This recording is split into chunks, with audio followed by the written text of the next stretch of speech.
All right, today is Rule 3 in Expert Secrets, pages 19 through 22. And when I first saw the little subtitle that said, don't be boring, I thought about like how I try to be engaging in my videos. And I just had a seminar thing that I watched, and some speakers just kind of sat there and made their points. And I honestly fell asleep, had to get up and move around, go get more caffeine.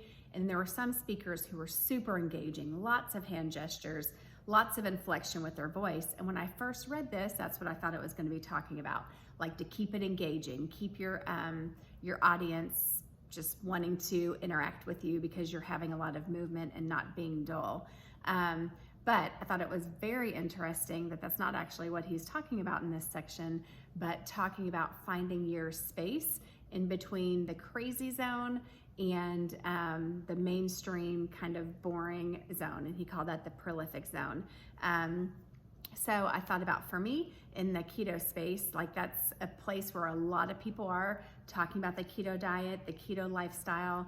And for me, the prolific zone is in the keto space, you know, talking about exogenous ketones and doing the lazy keto diet. Like there's those sub niches in there that are a little bit more out there than just counting your macros and doing the normal keto thing that a lot of people are doing, or at least are trying to do. But that there are a lot of leaders in that space and a lot of speakers in that space. And I love what he said about Dan Kennedy.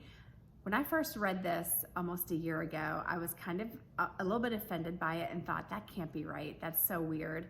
What Dan Kennedy's quote is on, if you haven't offended someone by noon, you're not marketing hard enough. And I couldn't get my brain around that when I first read it.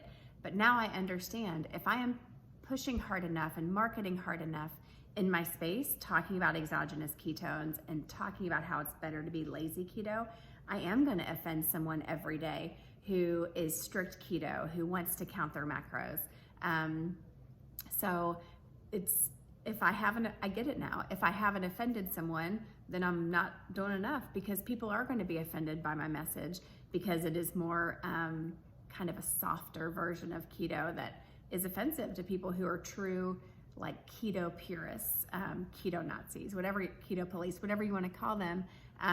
So for me, it's important that I'm getting my message out there and staying in that zone that's a little bit off from the mainstream, but not far into the crazy land. Like, it's not a crazy concept. There are a lot of people who are also in this space, so it's not like too far out.